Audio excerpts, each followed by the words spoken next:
Okay, good day guys. Just a short recording of the lecture that we had during this week.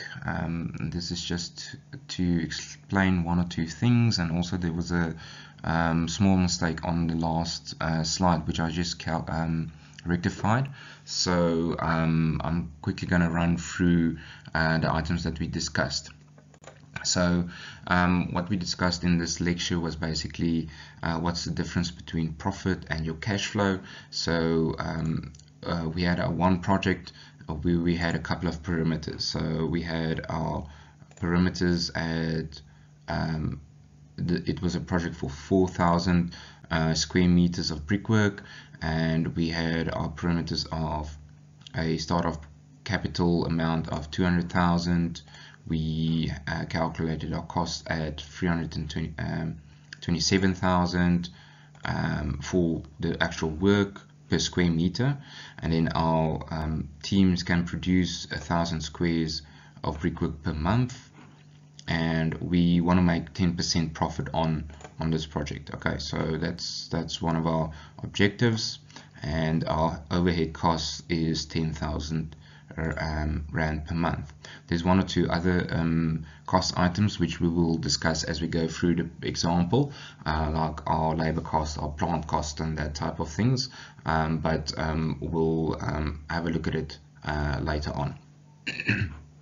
Okay, so getting into our perimeters, so what we basically calculated, we could produce 1,000 squares per month, and thus we estimated that the project will take us 4 months to complete. Our brickwork total is 4,000 squares that we have to produce, and thus we calculated that we will probably get an income of 10,000 times 4 for the amount of months, 40,000 for our P's and G's that we can claim from the client, and then we had a cost rate of 360,000. So just note there's a bit of a leniency in this calculation, which is basically at 327,000 with 10% added to that, and then rounded to 60. So just take note of that. So our bill rate that we tendered on was 360 Rand per square meter for this project. So just take note of that. That is a simple calculation of 110 over 100 times the 327,000, 320 Rand per square. Okay, so those two together, that is our calculations of our potential income. Okay, so just looking at the free valuations for actual work done, so taking it month per month, let's take month 1 for instance. We have 1 month with our P's and G's rate at 10,000 Rand per square, so we can charge the client for that. And then we've got our brickwork of 1,000 squares times 360 Rand per square, which we're charging our client, which is 360,000 per month. Okay, so our total income, potential income is 370,000, and we have a retention amount of 10% on that, and so our potential income per month, our cash inflow is 333,000. Okay, so just park that one there. And on our expenses, this is the one that I spoke about earlier. For our labor costs, we estimate that we will have a cost of 78,000. Our material cost will be 343,000 for the material. So it works out 243 Rand per square, our cost for the material, and just extrapolated to 1,000 squares, thus the 243,000. Then we've got our small equipment cost at 6,000, and then we've got our operating costs at 10,000. And then just take note that we charge the client a flat rate between our P's and G's and our operating expenses. We didn't add any profit or attendance or any other overhead costs to that, so just a flat rate towards that. Okay, so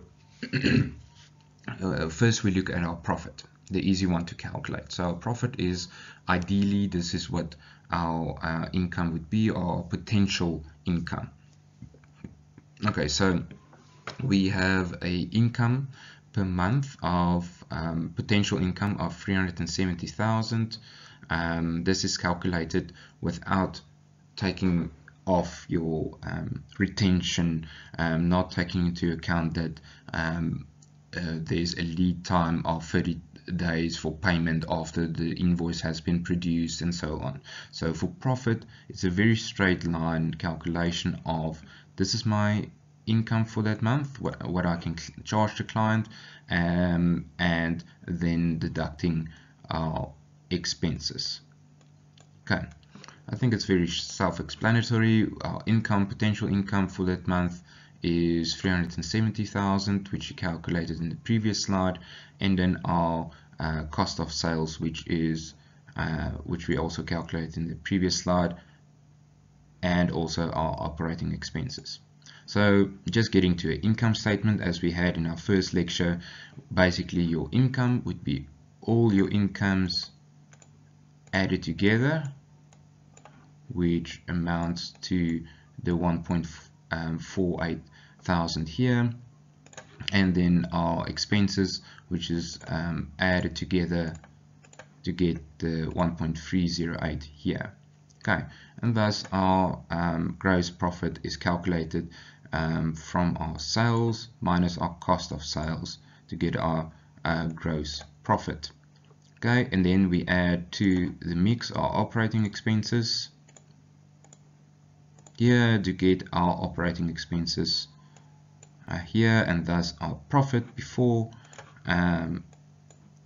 tax is calculated, the 172,000 minus our 40,000, that gives us a profit of 132,000 here. Okay, so keep that in the back of your mind when we go over to our cash flow calculations. Okay, so our cash flow calculations is not that simple because of the fact that we start doing work here on the 1st of January, and we can only invoice our client on the last day of the project, or usually it's usually a date that's mutually agreed by everyone, but for our purposes we're saying that on the last day of January we do the valuation and we do our invoice, and we invoice our client. So and that invoice goes to our client, and on that last day he actually has it in hand, and his payment term says, okay, I can pay you within 30 days. So your actual income only comes in here at the end of February. Okay, and then obviously you need to take into account that you've got retention that's also deducted from your actual income, and so forth. Okay, good. So this is your income, 370,000, and also then a retention that's deducted from that. So that adds up to your 333,000, which we showed earlier. Okay, so that's our income. Our expenses is as we listed it in the previous slide, but unfortunately you have to pay your salaries and your materials and your small equipment, and those costs you have to pay them as you incur those costs.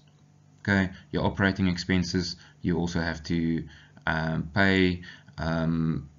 Okay, I'm not going to go into what this includes, but that's stored in another subject. But just in brief, it's that's maybe your office head, so your salaries for the people working in the office, doing the salaries, your rent of a container maybe on site, that type of operating expenses. So it's your P's and G's. Okay, so those are your expenses, and they are added together to actually calculate what the cash outflow would be for that month. Okay, then as mentioned earlier, we have a cash opening balance of 200,000, which is shown here. So then it becomes very easy. You've got your actual income, that's cash, which is your cash inflow, which you insert here. For month 1 we didn't get anything for your, and then your expenses, which is added here, which is the negative 337,000, and thus our closing balance for the end of the month is 137,000 in the negative. Okay, so our closing balance here is our opening balance here. Okay, so you go through the same operation. Here we actually got a nice income, and we still had the same expenses. So you go through the same operation, you add those three together, and your closing balance at the end of the month is the negative 141,000. Okay, so this is calculated at the end of the month. Okay, I'll get to that calculations a little bit later on. It's a bit of a technicality there, but I'll try and explain it later on. Okay, so your closing balance on this side, let me just change it purple, is your closing balance here, is your opening balance on this month. You have your income that comes in, you deduct your outflow, and you have your new bank balance there. Again, your closing balance there is your opening balance here, your cash inflow, your cash outflow, and your new closing balance. Okay, so here after 4 months we have completed the project, and now we put in another invoice, and according to this contract the retention is paid out at the end of the project. So very nice, you don't have to wait for the 3 months, so none of those technicalities. For our example, practical, for all practical purposes, all the retention that has been deducted for each month is now added or paid out. So in this invoice that we do here at the end of April, now includes the 111,000 retention, which is our free retentions, which was deducted from these months added together. Okay, so we still have the work that we've done, so we invoiced our client for that and added our retention. No expenses incurred, and thus we have a income of 481,000. Okay, and then our opening balance plus our income minus our expenses gives us our new bank balance at the end of the project. Okay, just looking at the cash flow and the technicalities. Now let me just choose, okay, I'm going to choose the orange one. So let's, for instance, take our bank balance at the end between where we have all our expenses and where our actual bank or money flows into our bank account. So at the beginning of the month we've got 441,000 negative in our bank. Okay, so we need that amount at the beginning of the month. This 333,000 is only paid into our bank account on the last day, the 30th or the 31st.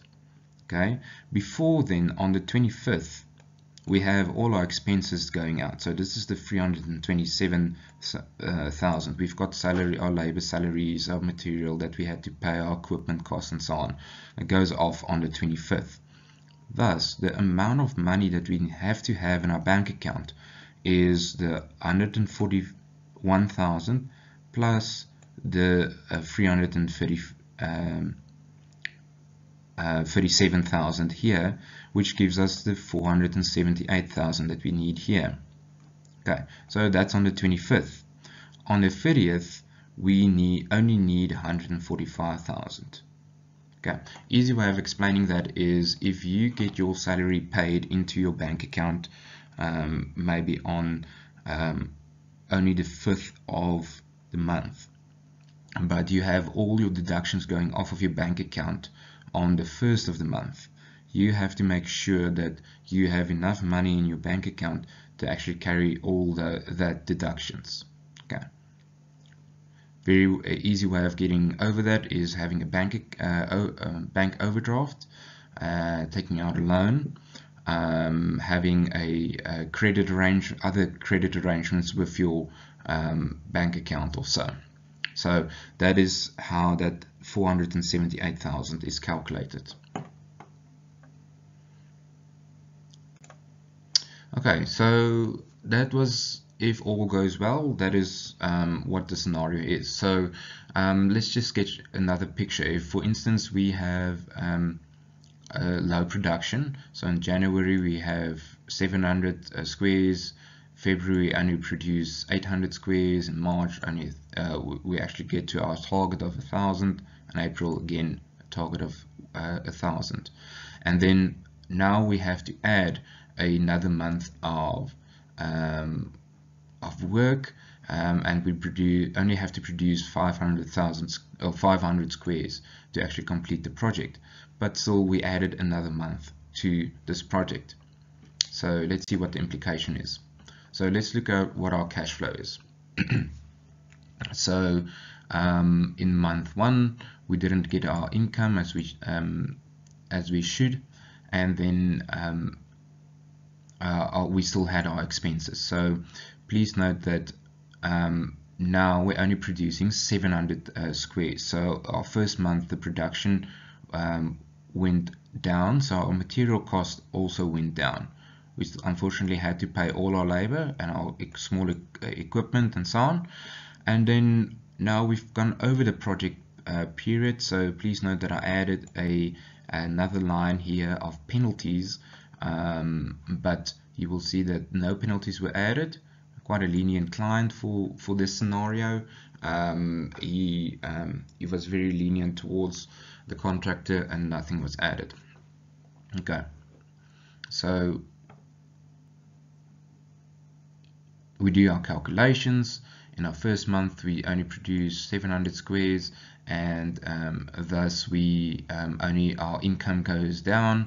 The same with March.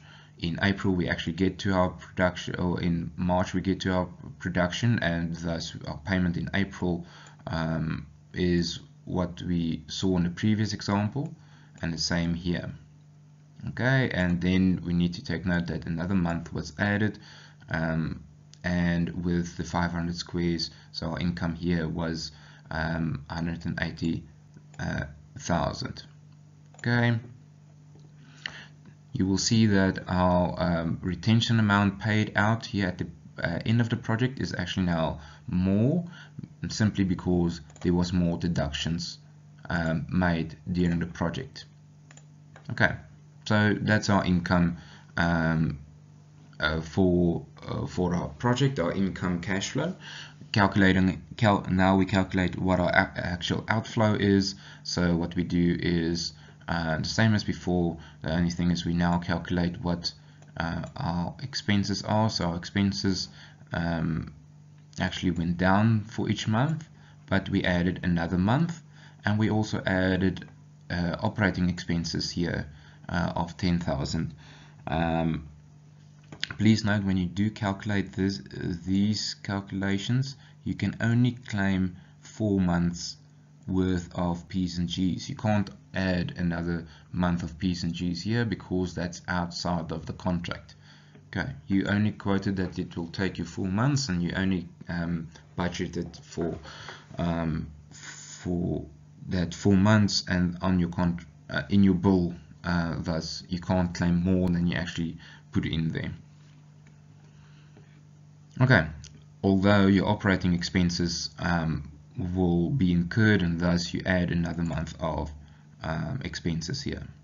Okay, then the calculations are the same as before. So you've got your 200,000 here, minus your expenses to get your closing balance, and you continue like that for the rest of the project, and you will see that you end up with 238,000 end balance here at the end.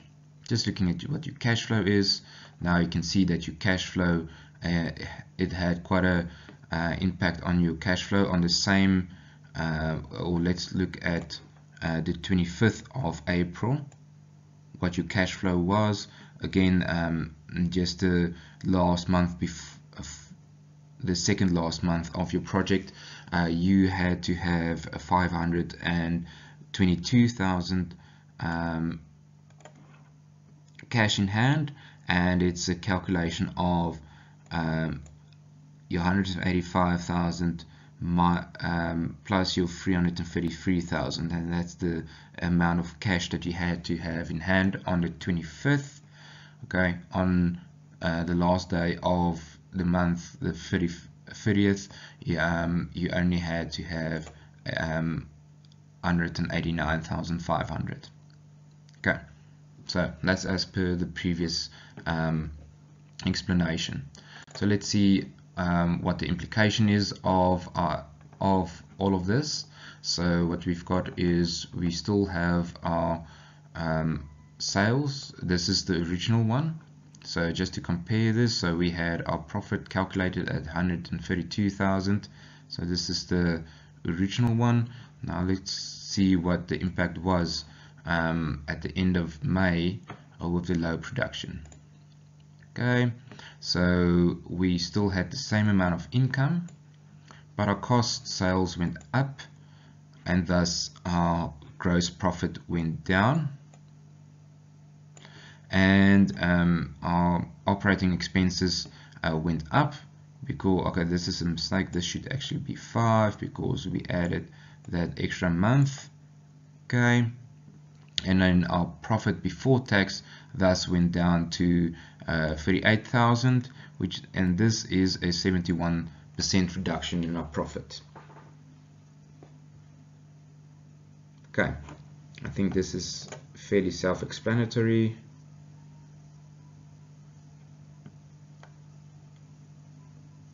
Okay, there the arrow actually comes in. Cool.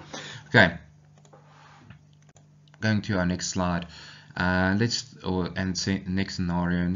Let's say if we have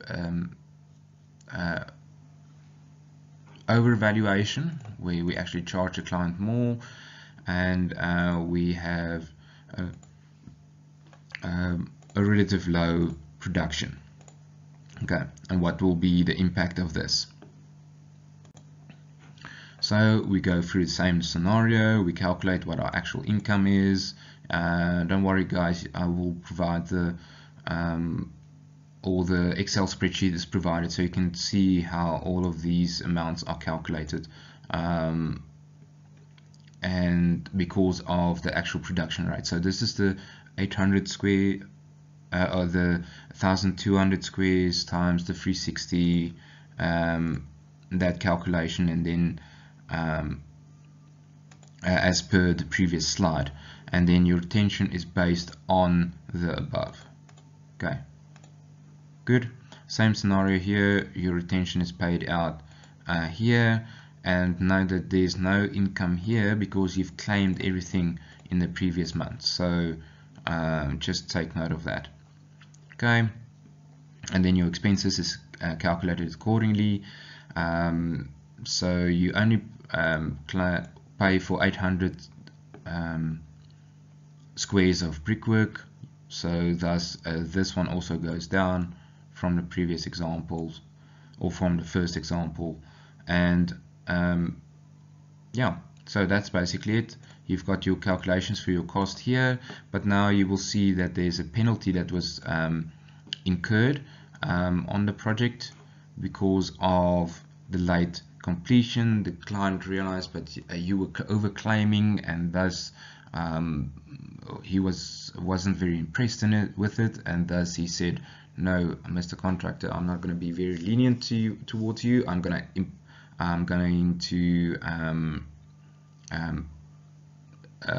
enforce the penalties to this project, and thus additional cost of 55,000 and a 10,000 operating expenses is added here in the 5th month.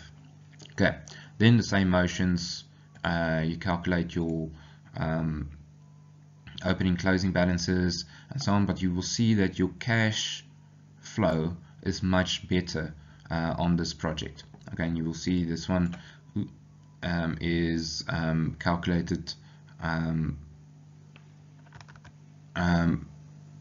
here at the end of the month. So let's see what the impact is on our cash flow. Thus, your cash flow requirements is actually in a positive and not in a negative. Okay, so let's look at the 25th of March. This is now your cash requirement, which is actually wrong, which is your cash inflow. So now you've got 130,000 minus your 288,000. My apologies, it is the amount that you require. So you still require 158,000 Rand in your bank account for all the deductions to go off before you get your income on the 30th of April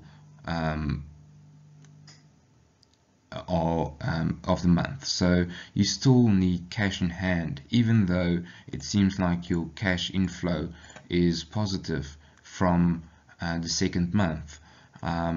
You still require that cash amount of 158,000 to actually cover your expenses for that 5 or 6 days. Okay, then another thing to note is this was where the mistake was on during your presentation, is that your opening balance here was 200,000 and then your closing balance is 183,000. I think in the example it was something like 217,000, which was wrong. You will see what the implication is of that on your profit. Okay, so so I just did the calculation here as well for your cash in hand on the 1st of May is now the 339,000 here. Okay, so let's look on the effect of this on your profit. So here's our original profit and our income statement. Okay, so just our income statement on the 30th of March looked quite positive. So if any investor had to do a deduction from this income statement, it would have looked very nice. Although the reality kicked in at the end of the project, our sales were the same as usual, and our cost actually went up, and thus our gross profit went down, and our operating expenses also went up again, and thus our profit went down to a negative amount of 17,000 Rand, which correlates with the 200 minus the 183,000, which was in this previous slide. Okay, and thus a reduction in profit of 113,000. Okay, so that's basically what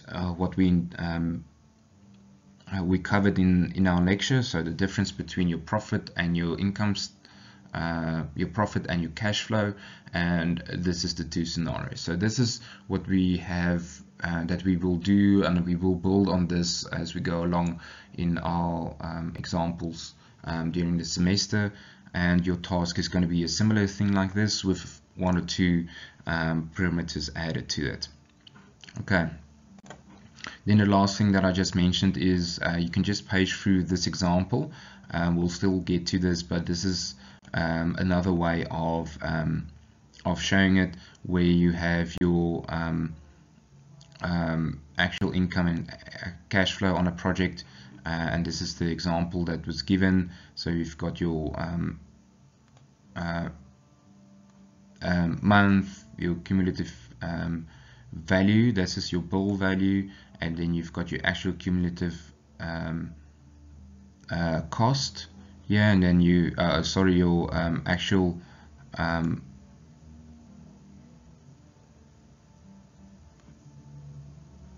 forecast is 10%, so your actual cumulative forecast and your actual cumulative cost on this side, and then you've got your cost. Okay, this is your profit. I'm not unsure what this is for. This is your actual progress, sorry. So this was your planned. Let me just make this in green. So your planned was on this side, your actual work that you've done, and this is your actual cost incurred on this amount. Okay, so this is the scenario, and so you calculate what your value variance is, your profit variance for month 1, for month 2, and for month 3. So, and then you can actually do a very nice calculation or graph to actually plot this. So this is what we're going to do on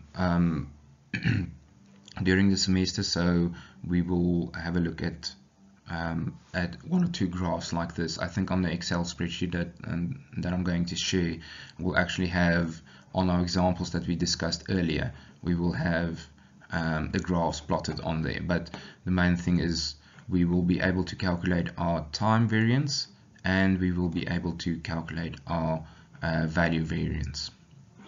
Okay, thank you guys. That's in a nutshell the lecture that we had. I hope it helps with all the explanations. Still don't hesitate to contact me if there's any questions. Thank you.